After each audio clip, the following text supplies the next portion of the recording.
You guys did play a few times on the ATP World Tour in the finals of an ATP event. John, you won in 3 sets. What was that like playing your younger brother? Well, I mean, for me, I probably looked at it the wrong way. I was like, I can't lose to my younger brother. As opposed to if I was going to lose to someone, probably rather than some guy who I thought was a complete a-hole, I'd rather lose to my younger brother. But somehow I had it a bit twisted up. So, I mean, in retrospect, I feel bad about that. I mean, I'm always amazed when I watch or commentate a Williams sisters match that these two can actually still live in the same house and claim to love each other. But to me, the older brother's got to win. There's no two ways about it. So that's sort of how I looked at it. Why didn't that happen with some of the other great tennis brothers, like, you know, the Roddicks and the Changs? It was always a younger brother who came out to be better. But I remember that match because honestly, and this is probably why my highest rank was 28 and his was 1, was thinking, do I really want to win this match? I mean, do I really want my brother to be pissed at me for the next couple? I mean, as it was, if I beat him in doubles, which did happen a couple of times. It was about 3-4 months before he would talk to me again. So I figured if it happened in singles, but the truth is that I was at the apex of my singles career. He was, I think it was the last tournament he won, actually. So he was towards the end. So it made it somewhat close that I actually had a chance to win the match. But when other times we played, it was a complete blowout. We played 2 other times, once in Stratton Mountain and once in Switzerland. And I remember, was it in Switzerland, where I think I had a pretty good run, like at the Open or something, and it was maybe, John thought maybe I might be able to like win a set, and he gave me the stare down like in the game 3 of the match, like don't even think about it. So it was like 2-2 after that. You're both great parents, Hopefully. big families. We try. I remember you won a Father of the Year award at some point. It's expensive. It's expensive to buy for those. It's expensive to raise them and to get the award. Oh, yeah. Did you notice if your parents raised you differently because of your talent levels, your tennis, the dynamics between you two, and the pressures you had to deal with?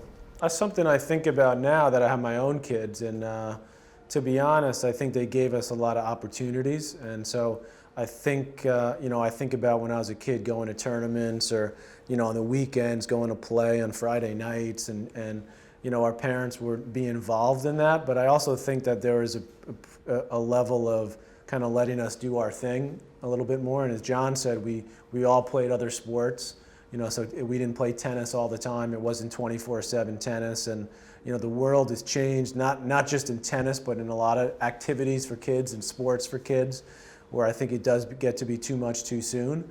But I think there was a decent balance of the commitment level, which obviously as kids you sort of took for granted, that your parents drove you every weekend to play a tennis tournament.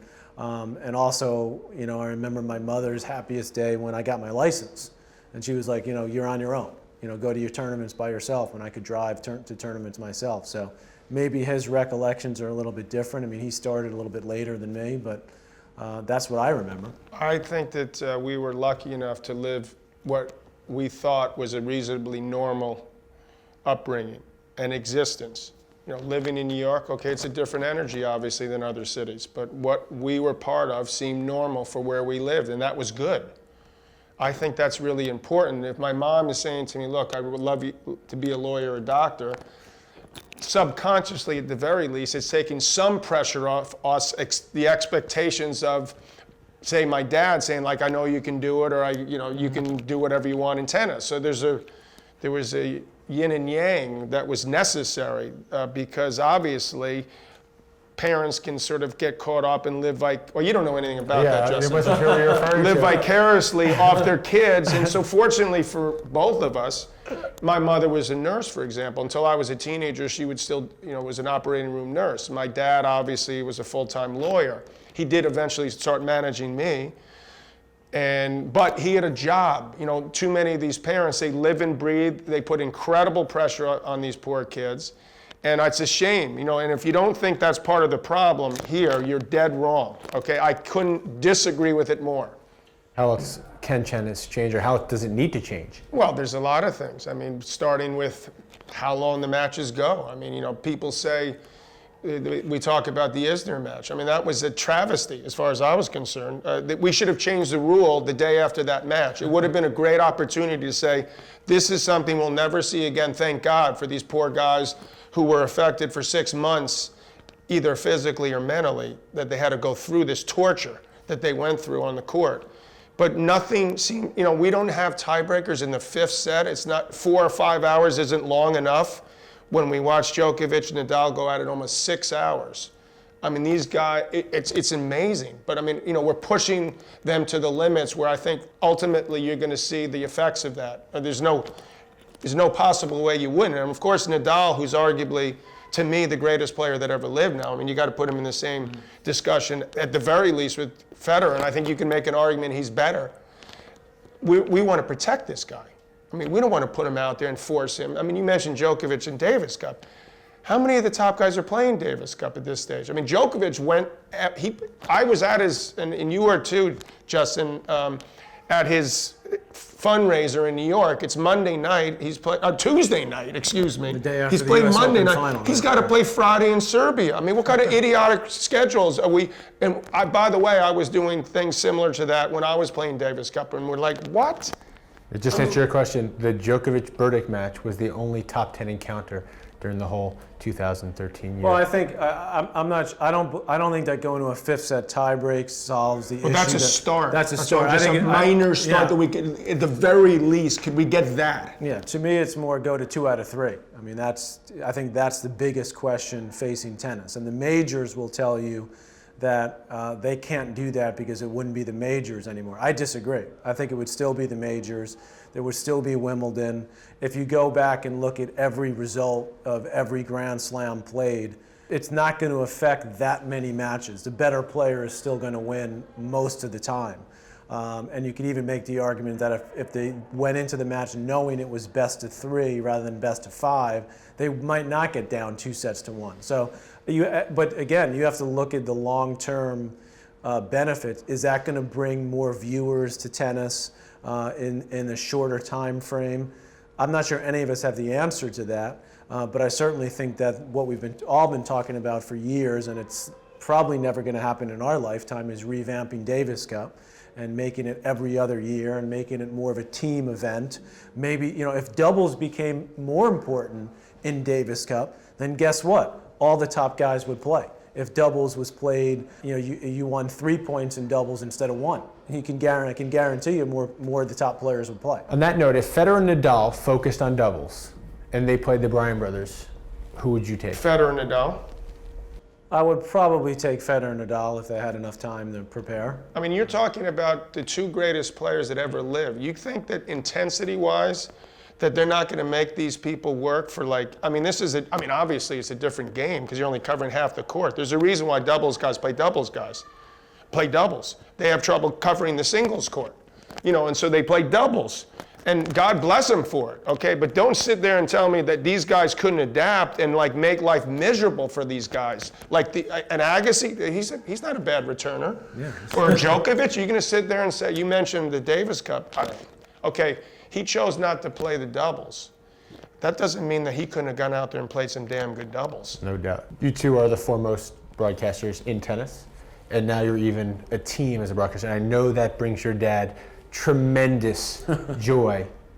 Even our mom watches. She doesn't watch a lot of tennis, but when we get the opportunity to work with ESPN, it's great because she's we're rushing home to hear the 2 of you go at it. So that's a lot of fun. What do you both enjoy most about broadcasting tennis? Well, first of all, it is a whole lot easier to be broadcasting than playing, and both of us understand that. There's not many people that have a chance to work with their brother. My brother's gotten really good at this, and he's also can do play-by-play, so that allows us to work together. Because for many years I didn't, Patrick was doing his thing, and I was doing mine at Wimbledon, the French, and he was working the ESPN, and they were doing more of the smaller events. And so it was like you got to step back and let him do his thing and not be, I'm going to go do that. Because first of all, thankfully, he was good at it. And I didn't want to. So it was like, sometimes I miss it, not doing it a little more. But when we finally had the chance to do it, it sort of just came together sort of organically, which was important. And when you watch these guys play now, when you see a good match, you basically don't have to be there. That's the best part is the less you say, the better. So I really enjoy the fact that 20 years, I've managed to sort of find a niche where When I work the majors, I get super enthused and excited like you feel like you had to do when you played in order to have that energy to go all the way to the end and possibly win. That's the approach I try to take when I do a major. I know I'm going to go really hard for a couple weeks, then I can take a step back, go play a couple of the old guys' events, champions, whatever you want to call it. And that's a wheelhouse that I feel good about. Patrick, you talked about earning it. Undisputably have earned it. You earned it on the court, quarterfinalist, won major doubles. Semi's the Australian. Semi's the Australian, beat karate in 5 sets. That's his famous line Right? ever. Yeah, it's McEnroe. Everyone knew it was going to be Becker, Right. Edberg, Lindell, and McEnroe. right. Just the other That's McEnroe. right. I remember Yeah. he came back from 2 sets to love, I believe, against karate. I was actually up 2 sets to love. Or that. And then got back to 2 sets Right. all, and then 1 in 5. But the theme is you had a great career playing. You incredible Davis Cup career as a captain. You running the USA Player Development Program, lead analyst for ESPN. You have earned it. How much pride do you have in the fact that you have earned it outside of just John No, a McEnroe's ton younger of pride. brother? I mean, a ton of pride, because I worked at it, as John said. Look, for me, it was a huge goal and opportunity to be able to do it with John. I mean, I'm not going to lie. I mean, to me, he's the best. And what's the best for me is it's fun. It's really fun. And I think when I first started, maybe the first couple of times we did it, obviously being nervous and being in that situation. So I got myself to a point where I got a lot of opportunities to sort of do different roles, do a lot of different things. So now the comfort level for me is pretty high, and we just have fun doing it. But I think we also have fun with the fact that we do it with other people as well.